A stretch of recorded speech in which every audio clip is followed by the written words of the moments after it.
Hey guys, welcome Muneeb to our podcast. Muneeb, thank you for joining us. You're calling in from Qatar, right?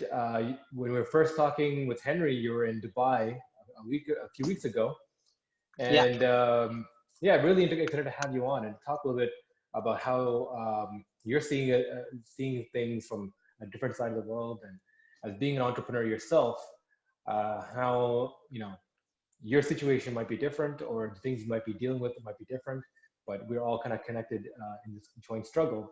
So I'd love to hear your thoughts on how has the pandemic been for you. yeah, for sure. Yeah, thanks, man, for having me.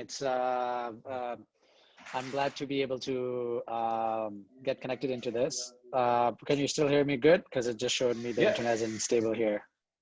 You're good? yeah. I mean, it's Okay, yeah, perfect. cutting in and out, but I think Yeah, we're okay. so apparently, like in Qatar, they already have 5G internet, so the speed has been not bad so far. It's looking pretty good. But yeah, you're absolutely right. I'm in Middle East right now. So when I got connected with Henry a few weeks back, I actually was in Dubai, and the primary reason was for we have a team situated here as well in this region too, and then had some important meetings that I wanted to get done, but never did I thought that things were going to get escalated to the point they are right now. So I'm talking like Yeah, mid-Feb. It was still more of the thing that was in like Asia, and it was starting to spread. But then I came to Qatar because my sister is here, and so far so good. But I do want to get back home as well in Toronto. We'll see when it's safe for me to get back there. yeah, absolutely. How long were you in Toronto? I've been living in Toronto. How long have I been living in Toronto? Yeah, So we came almost 14 years ago. 14 years ago, okay, and then nice. just completing my high school. Yep, and then uh, I went back to just sort of complete my high school, and then I got into University of Toronto. So I came back and just started from there. So it's been a while since I've been in Toronto, but still it's one of my favorite places. I've been around the world, a lot of places, but still Toronto is one of those places. Just it feels like home. That's It is good to home. hear. That's good to hear. That's good to hear. Cool, man. Which part of Toronto do you live in? Like, which? Can you hear me? Okay. So the very first time we came to Canada, yeah, it's perfectly fine. So the first time we came to Scarborough, I remember, and then we had to go back because I had to complete my studies, and then came back again after a year, and then we just Mhm. moved to Mississauga, and since then it's just been Mississauga. Even though Okay, okay. the first office location that we got for our company was in downtown Toronto, that was almost like 6 years ago now, and all Yeah. my friends wouldn't stop talking about how I should move into the city. But I Mhm. feel like for me, Mississauga is home. So after the whole day of craziness in downtown Toronto, it's like a nice drive going back to Mississauga and just being a little bit of in suburbs rather than just middle of the craziness, the downtown Yeah. craziness. No, absolutely. Suburbs are definitely much better to be dealing with all this stuff with. But cool, man. A Let's hundred talk a little percent. about that. You grew up in Toronto, went to UFT, and you started about three companies in since then. Is that correct? Yes, that is correct. So three companies officially, but quite honestly, being an entrepreneur pretty Yeah. much early age. So the good Hmm. part is that you always need how they say being a co-founder, it's always important to be in pairs. The odd of success with two co-founders is much higher than just one founder. Yeah. And I think the optimal level is around three. But Hmm. yeah, I was just fortunate that all my life, my brother has been my co-founder, and or before we officially became co-founders, my partner in crime. Yeah. So Yeah. we tested a lot of things, a lot of fun projects. We failed in a lot of them, but yeah, from the time I went to UFT, literally in the last year, that's when I started the first company. To now, I'm on to my third startup or venture. Nice. Can you talk a little bit more about that? What did you venture? Like, what did you do with your company? Yeah, for sure, man. So the first one, you want me to walk you through from the earliest one or just the latest one that we're doing right now? Yes, just walk us through what you've done. That'd be kind of cool. Yeah, for sure. So yeah, so like in my last year, like in the fourth year, when I was like, almost completing so I went to like I did bachelor's in commerce. So sort of like, just like a specialist in accounting and majors in economics. And like every brown parent, my dad wanted me to do just CPA or CA. Yeah. And quite honestly, I had zero interest in that. I was just like, hey, I don't want to be stuck in that big four sort of like, ecosystem where I'm just doing 9 to 5 or just like, just working for a just didn't like escape that was to just prove to my dad and then just like Yeah. that hey I can create some value if I just do something on my own. So again, like my brother went to engineering, and he's always had this like mind for like just product based aspect, so like just like the Hmm. technical aspect. And like we just like complemented each other minded. So I was just like, okay, I'm going to take on like the investor relations operations and like, all that stuff. And you focus on the product. So let's like, you take the lead on that and I'll take the lead on this. So the first thing that we started, again, we've always believed in starting with like analyzing a pain point. If we come across somebody who has a pain point and if we can solve that, and that is something that can be scaled, that is something that gets us excited. So the very first thing we did was the first project we did was it was called Hash Innovations. It was like an online marketing company, which was just online solutions, business solutions to SMBs, right? Small, medium-sized businesses. So I'm talking like your travel agencies, your like, mom and pop shops, like your restaurants, like, your spa, like local spas. And at that time, and I'm talking back in 2009 or 10, is when like you didn't have the kind of technology integration that you have today. You didn't have like Squarespace or Wix to create your website like in no time, and like it was fairly hard, all that stuff. And these like we just realized there was a lot of appetite for like small medium-sized businesses to be sort of able to get this solution like that. So we created a concept around that where we would just like provide all these solutions for like a monthly fee. And very quickly, just like word of mouth, we started growing first in Mississauga, and then like other parts of Toronto as well.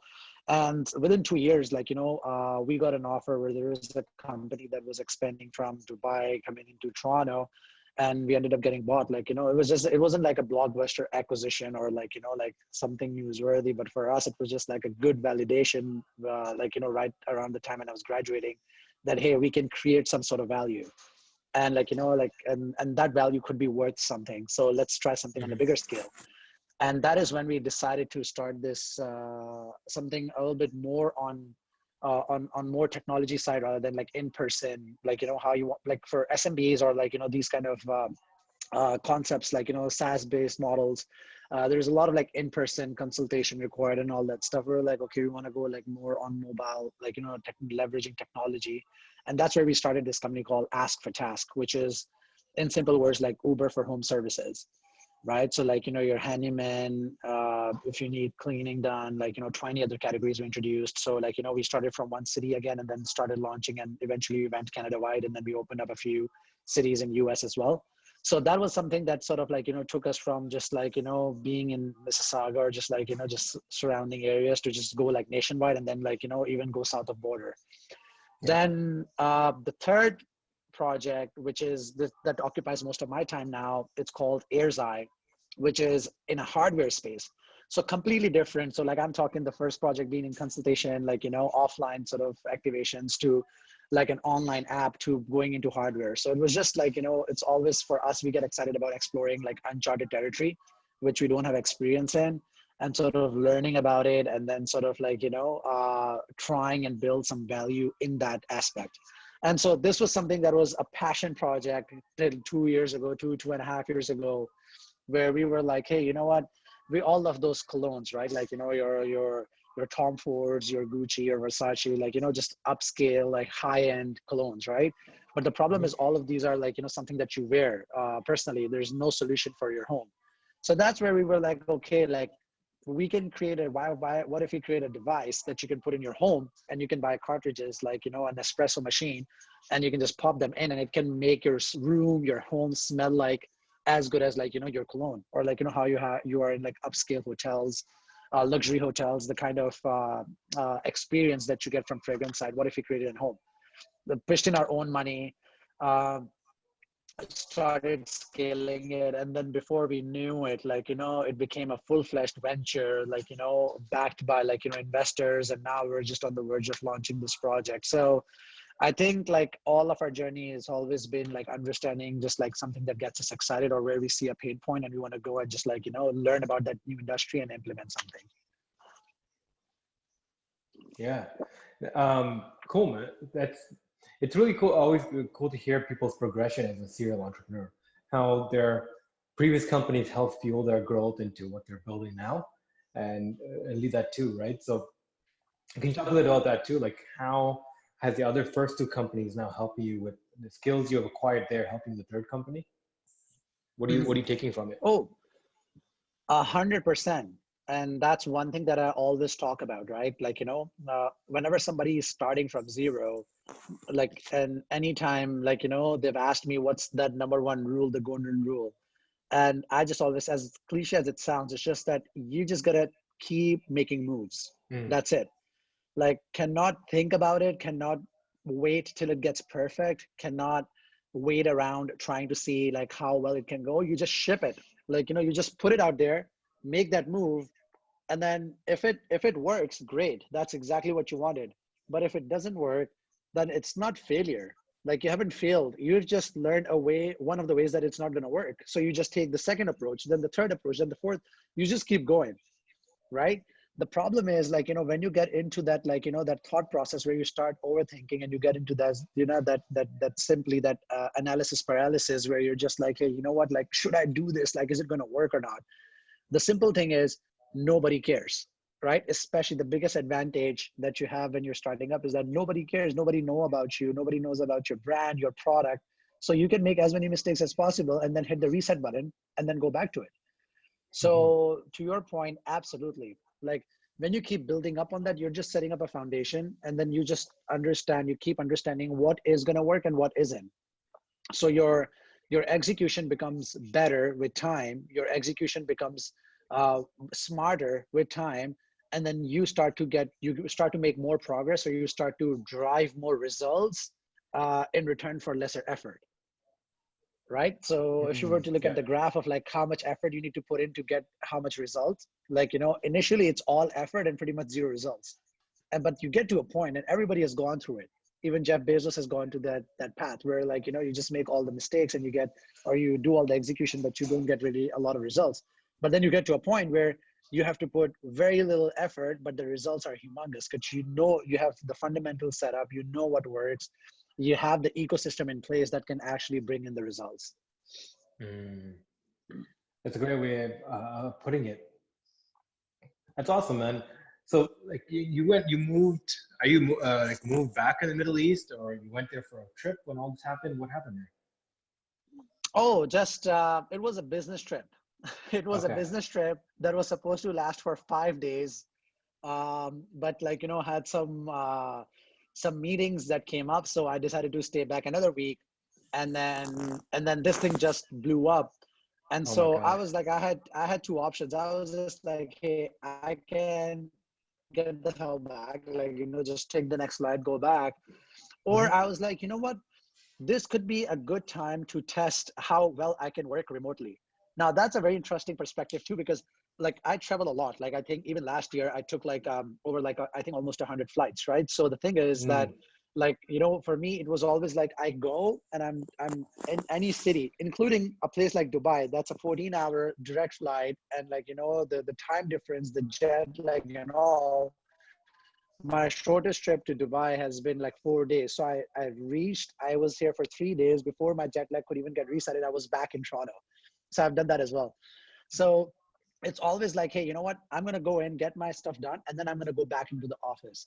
But this time I was like, hey, you know what? Let's see how well the teams can work without me, how I can work without being in the office. What is the meaning of being truly agile, right? Like, truly connected, remotely connected.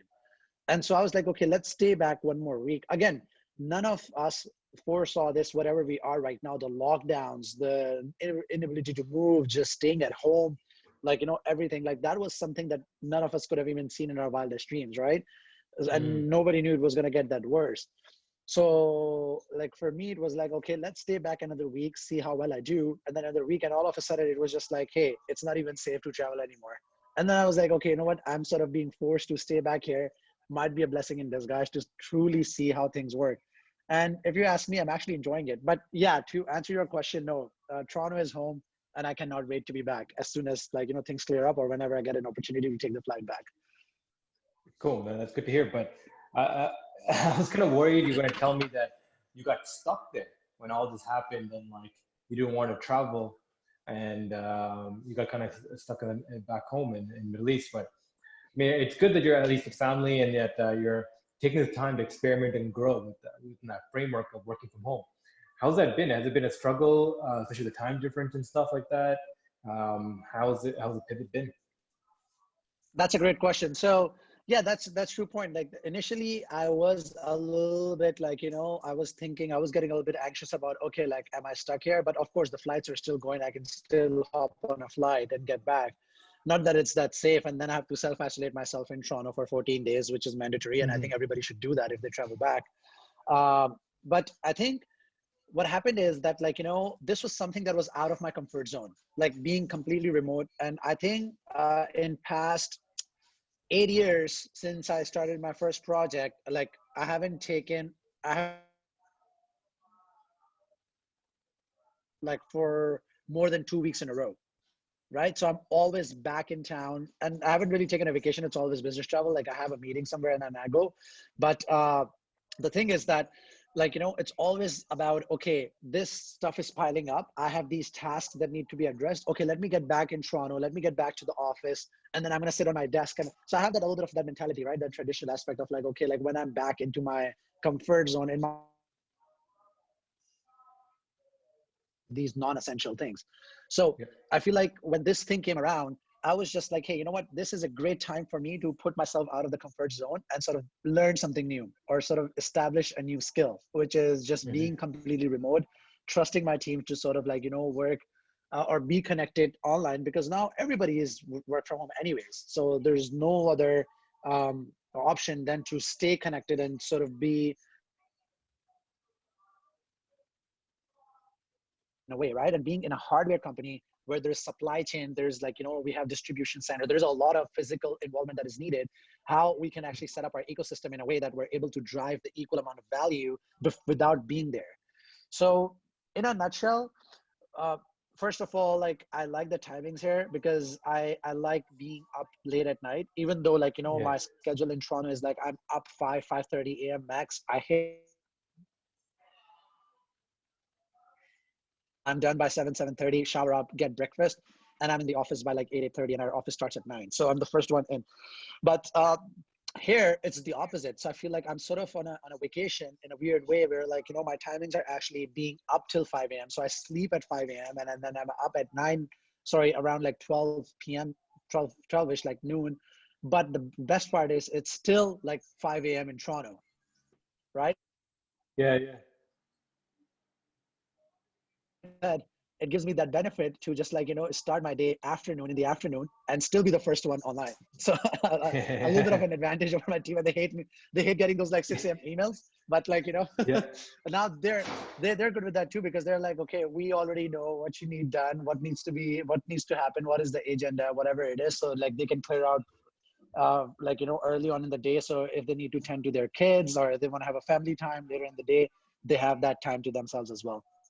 Yeah. So I it's mean, starting to come together well. absolutely. It is interesting, right? Like everyone who's working from home, especially forced to in the situation, because you're forced to, right? And everyone is dealing with the same thing. There's no guilt factor of like, oh, am I enforcing something new or trying to go against the grain? Because everyone's doing it.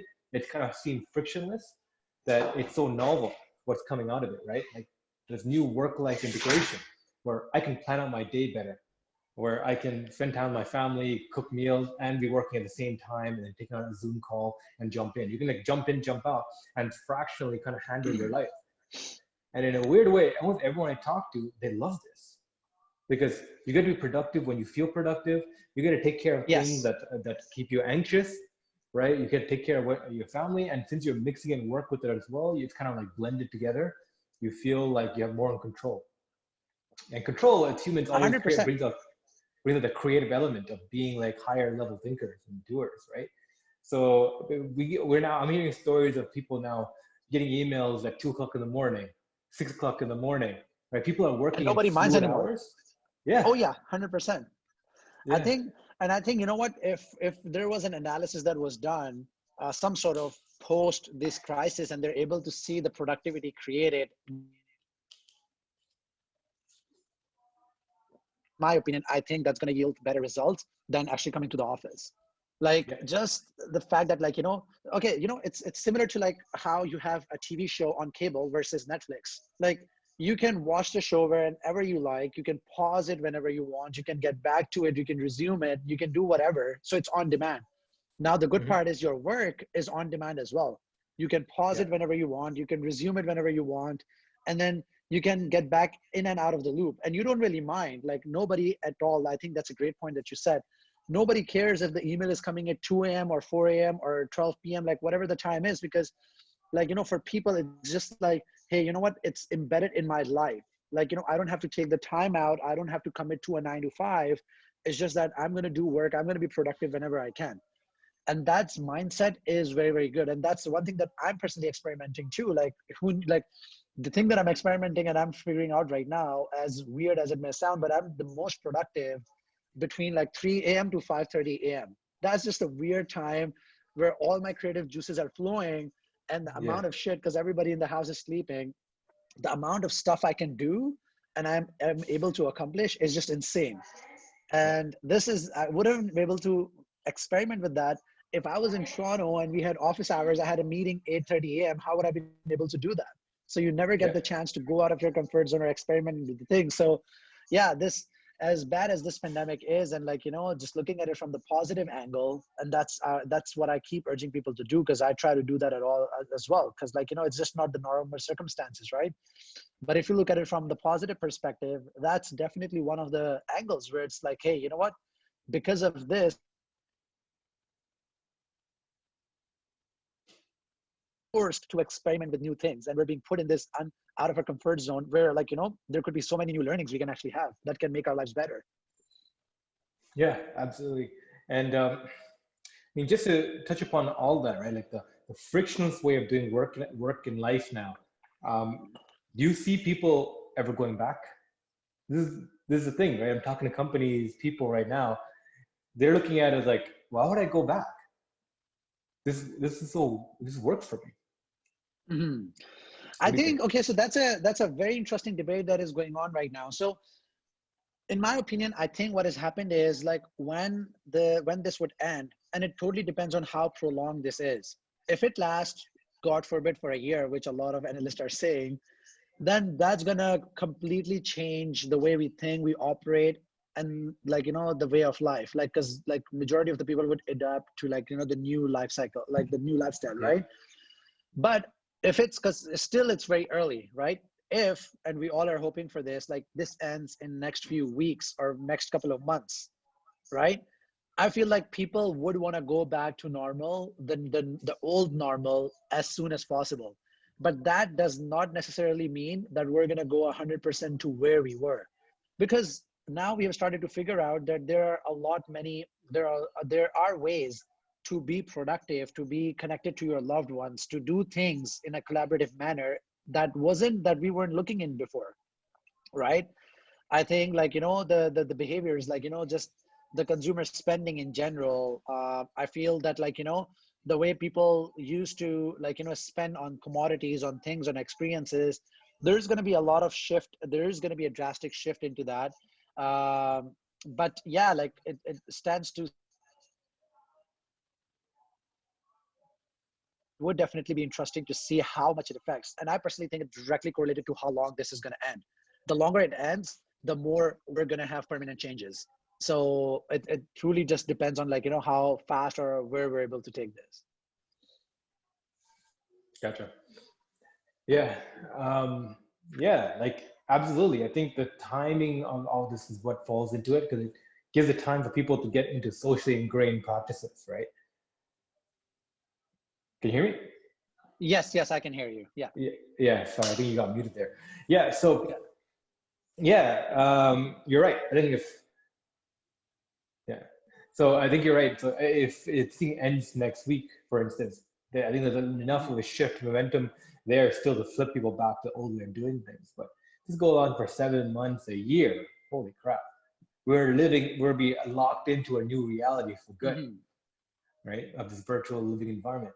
And I think that's really like the blessing in disguise, this in disguise over here. Is this is like been a catalyst really for the fourth industrial revolution. It's shifted away everything that's been built previously that we were reliant on, the old systems and patterns of doing things, and it's forcing us to adapt to a new environment completely. Oh, 100%, 100%. I think there's going to be so many new solutions. Like if you look at the digital, how fast people are pivoting, people are like, sort of coming up with solutions that are going to enable us to be into that new era of being truly online. I feel before this happened, and like, we're understanding the pain around it as well. Like, we thought we were completely online and we were reliant on technology, but we weren't.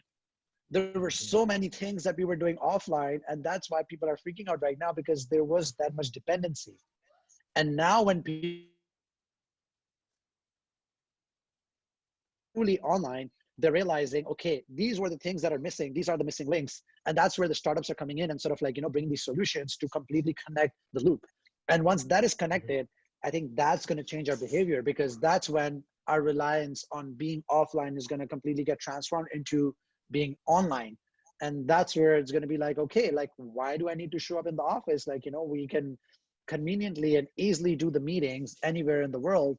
And we should probably continue to do that, right? So I think you're right, like, in terms of, it's just a matter of like, how fast people are able to adopt to like the new changes of being truly online, are able to like embrace that. And like, and then on top of that, of course, the corporations as well. Think about it, even if it's a Fortune 500 company, right? As soon as they realize, hey, I don't need to have the amount of office space and the square footage that I needed before, because like now I like, remote teams. The moment they realize that, and people would have to do that because of like, the recession we're getting pulled in, like everybody would need to be more agile, and people would need to be more leaner with their burns. So like, Mhm. if they're able to understand that, like, it does not really matter, I don't need to have a head office, a whole building in downtowns of every city. I can actually have remote teams and be equally productive. That's where it's going to be a trickle down effect, where it's just going to be like, okay, like, because like the financial aspect, the economy is forcing us to be more lean, and now we have the tools readily available and people are getting used to it, then what's stopping us from just being there permanently? Yeah, yeah. So let's talk a little bit about the environment on your end, right? So coming from the Middle East. So you live in Toronto, you see how things are done differently across the world. You talk about going in a lot of meetings before all this happened. In the Middle East, how are people responding to this? How are businesses changed? How are people's lives affected? How is things different there? Good question. So I have a lot of friends here, and I keep in touch with them. And like, and I was actually very interested in actually looking at how things would affect this part of the world, because I don't think anybody knew about Zoom before this happened. Yeah, And now pretty much yeah. everybody is, yeah, honestly, man, it was more of a North Zoom is American the thing. real winner here. Yeah, Oh, yeah. I don't know if it's like, if like I read somewhere that they went from like 10 million users to 200 million in a matter of yeah, months. It's ridiculous. yeah. So like, all of a sudden, everybody, it's not just companies or corporations that are using Zoom here. Even friends are using Zoom to actually connect together, right? Like, Yeah. all the entities, like everybody's, so the adoption here for technology that did not really existed up till now, I think that is getting like accelerated here as well. So like, yeah, people are trying to be truly remote, like, they're leveraging technology, and the implementation is much faster, because remember, like over here, people are not that fast to adopt changes, right? They like their traditional ways, their original ways. So like, they're able to adopt to this much faster here. So that's interesting to see. So I feel like everywhere, the whole world is sort of on the same level playing field. And then now it's like, Mhm. it's just a matter of like, how fast can you embrace the new has to, because like, there's no other option. Yeah, gotcha. So what in Qatar, like how are things there? With like, is there quarantine in fact? Like, what are the what is the crowd size allowed? Like, what are the Um, what's being So it done totally there? depends on where you are in the Middle East. Like where I am right now, it isn't as strict as some other places that I've been hearing. So it's the same thing. It's like social distancing. Like all the Yeah. public places are sort of like are shut down. They're not allowing more than two people in a car. Like they're only asking to do essential runs. So it's just a matter of like just doing it in the like just doing it in a safe manner. So not as a strict. Like I think North America can learn a thing or two because of like how bad it is, and especially New York City and other places. So like Oh right yeah. now, giving you an example, like with our company AirZai, where we do like smart home devices, like we quickly shifted or switched to like before this thing happened, like so early Feb is when we actually decided to come up with this like this air sanitizer, which now at that time nobody even knew it was an airborne issue, right? Like coronavirus can actually transfer airborne, can Hmm. be transmitted airborne, right? Yep. Um, Now they're saying they started with, okay, it can be up in the air 30 minutes, then it turned to 33 hours, and now there's a report by WHO where they're saying it can be up to 8 hours. So that Jeez. means if you got into an elevator, somebody gets into an elevator, they leave and then they cough or whatever. If they were like, if they were positive, so they leave the particles of bacteria in the elevator. So if you go in and you inhale it, you're done. So you're gonna Oh you're God. gonna pick up on it, right? So we were like, okay, like because factories are shut down, so our manufacturing went on hold. We were like, why don't we create a solution like a air sanitizer where you can sanitize the air? So if you get into an Uber, you get into an elevator, wherever, you can actually disinfect the air around you Yep. in that area. So that's what we did. But yeah, so coming to my point, like our manufacturing, our distribution was set up in New York because at that time China was like the Oh God. center, and Yep. nobody wanted anything from China.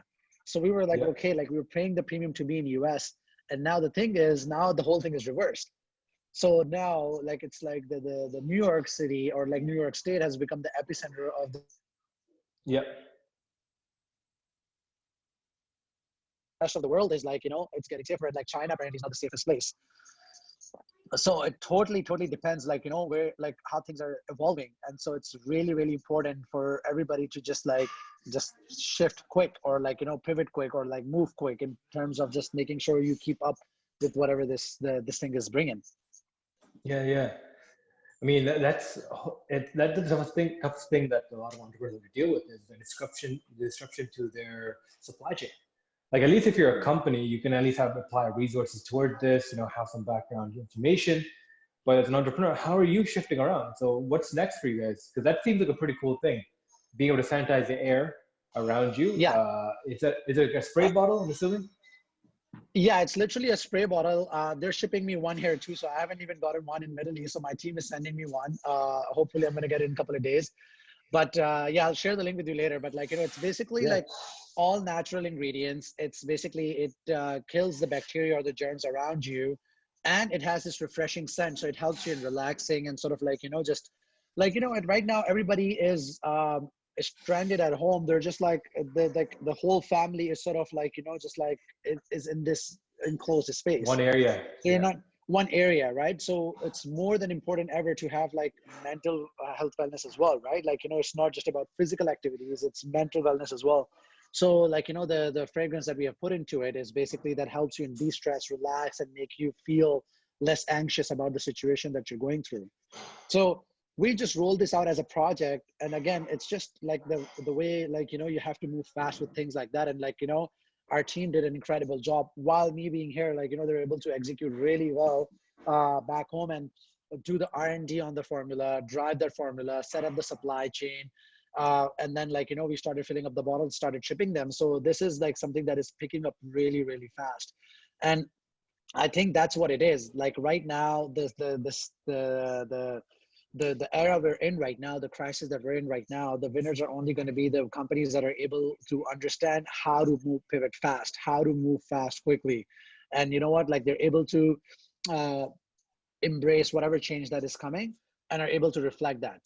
And Mm. there's going to be like there are going to definitely be going to be some like, just like a lot of shutdowns, but I can guarantee you there's going to be so many more companies that are going to just going to get huge because they understood the opportunity and able to like, maneuver themselves and get into that aspect. No, absolutely, In absolutely. fact, Uh, yeah. yeah, I mean, that's definitely the main thing these crises kind of showed, right? Everything from like the Spanish flu, in 1920s to 2008 financial crisis. Big companies come out of these situations because markets get disrupted and opportunities kind of bubble up to the surface. Oh, 100%. Um, Like that's what it is, right? Like, it's like right now we're still in the early stages, and I keep urging people, like, whoever I see, I'm like, hey, you know what? Like this is like, if you look around and if you think through this, like, there's so much opportunity that is right in front of you for grabbing that it's insane, right? And sure, like, it's hard on people, like, there's so many, like there is, first of all, the pandemic itself, like, people are freaking out about not catching this virus. The second thing is the financial aspect of it, and then the new lifestyle of just being at home, right? Just like staying indoors. So sure, there's a lot to sort of understand, sort of take in, and then work on it. But then now that like we're a few weeks into this, it's high time where people, and we all see this on social media, people complaining about how they're bored, how they have like already finished like, the whole Netflix, like, like just joking around, but like, they're just like, hey, there's no meaning to life. Well, this is the prime time, like, when this you is the start time. actually, Yes. this like you get this break. You need to understand that this is a prime opportunity to do something and actually understand what opportunity is there, what is in demand right now, right? And leverage that to not only build something for yourself, but actually offer employment to a lot more people, or employment opportunities, like, livelihood to a lot more people. Yep. Yep. Absolutely. Uh, so, what else do you think is a prime for people to work on? Like, if you were now working what you're working on and had the Uh-huh. time to spare, what would you do? So look, I'll give you again, like, the example. So I was running two companies, right? Like, we have Ask for Task, right? So we have a team for that. And then we have Airzai, right? Mhm. Airzai was basically supposed to be a smart home device, right? That basically, like, it's meant to make your room fragrant, to smell good. Like, that was our concept. But the thing is, we put that on hold because, like, the factories are on hold, and people are not really looking for fragrances right now. They're looking for, like, ways to make their surroundings safer, right? So if we can provide a solution, being like, having done the R&D and we have the resources, we did that. Now for Ask for Task, like I'll give you an example. So Ask for Task, like, people are going to other people's home. So we try to be proactive in terms of communicating to our taskers, the people who go and do the jobs, to be safe, like, wear masks, wear gloves, sanitize, do this and that. But at the end of the day, we still felt that it wasn't safe for people to go from one home to another, Mhm. and be the carriers, where the government is urging people to do social distancing and be staying at home. So even though like cleaning services are considered essential by, like, by the government right now, still in Canada, we made the proactive decision to actually put that on hold, right? So we actually seized our operations effective April 4th. So we're not taking any more tasks. Like we literally brought the whole thing to halt. And one reason we did that was because we wanted to just make sure that we don't put our people in our community at risk, right? We even came up with the hashtag, like, like people over profit, right? We were like, we're urging other people, other companies who feel that they're putting other people in their communities, local communities, in danger, to, like, like, where they can actually be exposed to this virus. They should make that responsible, like, decision to, like, do something about it. But what we did now is that, like, again, have to be creative about it, right? So our team now, because, like, we're not running those operations, we're moving our team from like Ask for Task to, like, Airzai, because over there the demand is blowing up, right? So we need as many help as possible from customer side, service side, to like operation side and all that stuff. So the point is, to answer your question, it's a matter of understanding, analyzing where you are in the world, what is your expertise, what resources do you have at your disposal, to be able to like, allocate that to your benefit, right? Where you can leverage those, like, those facilities, those benefits to your advantage. So, it does not matter. You don't need to have two companies. You don't need to have employees. You can be at home and you can be good at, at coding, and you can come up with the next app, or like, a platform people to connect either personally with their family and friends, uh, for companies to connect. You can come up with the hardware product. You see there's a big flow of people going into, like, making masks, or like, a lot of essential stuff that frontline workers need. That is great. That's like, if companies can pivot to offer stuff like that, that is what is needed right now. And then you can look at the long-term aspect as well. Like, if you look at it, one thing that we talked about earlier, Ravi, was that, like, how the world is going to change and it's going to go completely online.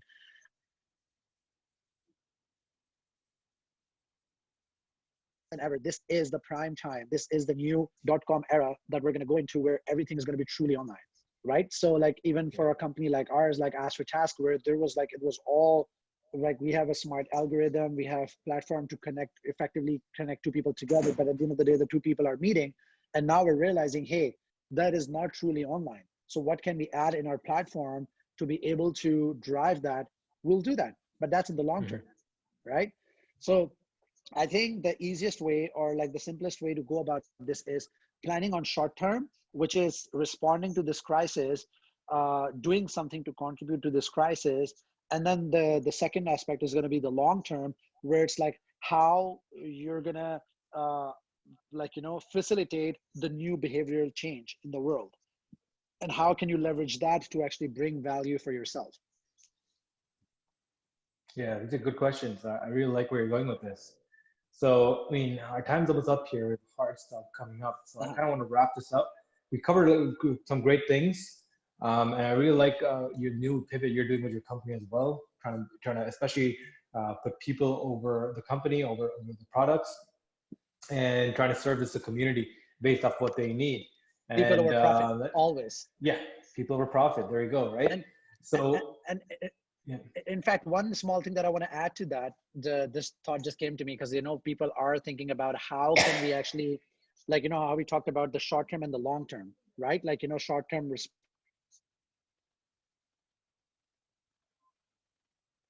the crisis to long term. One decision that we recently made with Astrotax was that we have this platform. So what we're trying to do now, utilize this platform to connect people together, to connect our elderly people, our frontline workers, health workers, to, if they need groceries, they need stuff from their home, whatever it is. So if people in the communities, we have like over 20,000, 25,000 taskers across Canada, they can volunteer to go and do that work for them. That's how we're utilizing our platform now, right? To actually, like, facilitate the crisis. Long term, we have some plans, because, like, we're hoping, and we're truly praying that, like, these crises don't last long and we get past through it. But once that is done, there's definitely going to be the new era that we can go into, and there's definitely a lot of opportunity that opens up. So I really challenge people to think about, what do I have in my resources to implement right now to help the frontline workers, to help with these crises? What can I put towards this? And then, as the world is changing now, the new world, what can I do to actually create value as well? No, that's fantastic. What is this tool called? Where can people find it? Like Sorry, what's that? Your company. What's it called? The tool? Ask for Task. Ask for Task. Ask for Task. Yeah. Askfortask.com. Yeah. Askfortask.com. Is it exactly? .com. Perfect. And people can go there right now and sign up and do things or ask for things. Yeah, so we haven't launched the new, like the frontline worker one, the voluntary aspect. So that's something that is under works. We're hoping to ship this as soon as possible. But our other product, which is the air sanitizer, airzai.com, that is available right away. So if you just go airzai.com, it's called AirZai Care. And again, the good thing about that is, for that as well, Ravi, that I want to mention is, again, it's not just about helping people stay safe and their loved ones stay safe. What we're doing is we got into a partnership with United Nations Foundation, and they have a fund set up that is directly working towards facilitating the research for coronavirus that is assisting the frontline workers. So we're actually donating proceeds, part of our sales from AirZai Care towards that fund as well. So it's very, very important, more than ever, that, like, we choose, like, not only creating value for ourselves, which is very important. Everybody needs to provide for their families. They should be creating jobs for their communities, but at the same time, they are sort of investing and sort of spending on the bigger spectrum as well. Gotcha. That's awesome. Definitely, let's stick around. I'm gonna, after the end of this episode, let's stick around for about 5 minutes. Shoot me those links, and we'll blast them out as well to people within our network. Hopefully, that can drive some traffic. That's really important things you're doing right there. Awesome, man. I really appreciate it. Perfect. So we'll call this episode. Thank you, Muneeb, for being on, and signing off, everybody.